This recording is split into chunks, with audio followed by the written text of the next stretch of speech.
ఈ రోజు ఈ 14 నెలల కాలంలో ఏ ఇద్దరు కలిసి కూర్చొని మాట్లాడుకున్నా సంక్షేమం గురించి మాట్లాడుతున్నారు, పరిశ్రమల గురించి మాట్లాడుతున్నారు, ఎన్ని పెట్టుబడులు వస్తాయని మాట్లాడుతున్నారు, ఎంతమందికి ఉద్యోగాలు వస్తాయని మాట్లాడుతున్నారు, వాళ్ళ బిడ్డలకు ఎటువంటి ఉద్యోగాలు రాబోతున్నాయన్న విషయం గురించి మాట్లాడుకునే పరిస్థితి. దీన్నంతటిని చూసి ఓర్వలేక ఈ రోజు ఒక ఎదురు దాడి చేసే ప్రయత్నం చేస్తున్నారు. ఎంత ఎదురు దాడి అంటే వైసీపీ తాలూకా సాక్షి మీడియాలో అవనియండి, వాళ్ళ తాలూకా సంబంధిత సోషల్ మీడియాలో అవనియండి, విషం చిమ్మే ప్రయత్నం చేస్తున్నారు. ఆ విషం కూడా ఎలాంటి ప్రయత్నం చేస్తున్నారంటే, మీరు నిజంగా వాస్తవాలుగా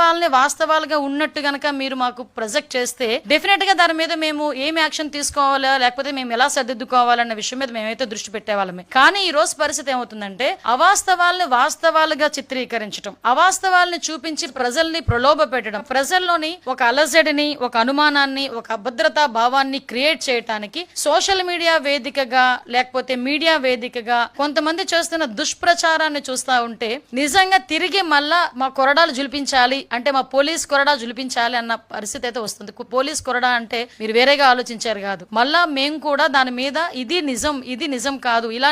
అబద్ధాలు ప్రచారం చేసే వాళ్ళ మీద చర్యలు తీసుకునే పరిస్థితి రావాలి అనే ఉద్దేశంతో ఈ రోజు మళ్ళీ మీ అందరి దగ్గరికి రావడం జరిగింది. 2014 నుంచి 19 వరకు వైసీపీ పందా అదే, 19 నుంచి 24 వరకు వాళ్ళు అధికారంలో ఉన్నా కూడా అవే అవాస్తవాలని వాస్తవాలుగా చిత్రీకరించే ప్రయత్నం చేయటం, మళ్ళా తిరిగి 24 నుంచి ఈ రోజు వరకు కూడా అదే పందాన్ని వీళ్ళు కొనసాగిస్తుంటే అవాస్తవాలను వాస్తవాలుగా చిత్రీకరించడానికి వీళ్ళు చేసే ప్రయత్నాలని కూడా తిప్పి కొట్టేందుకు కూడా మా ప్రభుత్వం కూడా ఎన్డీఏ కూటమి కూడా సిద్ధంగా ఉందని చెప్పడానికి ఈ రోజు మేము అందరికీ కూడా ప్రెస్ మీట్ పెట్టడం జరిగింది.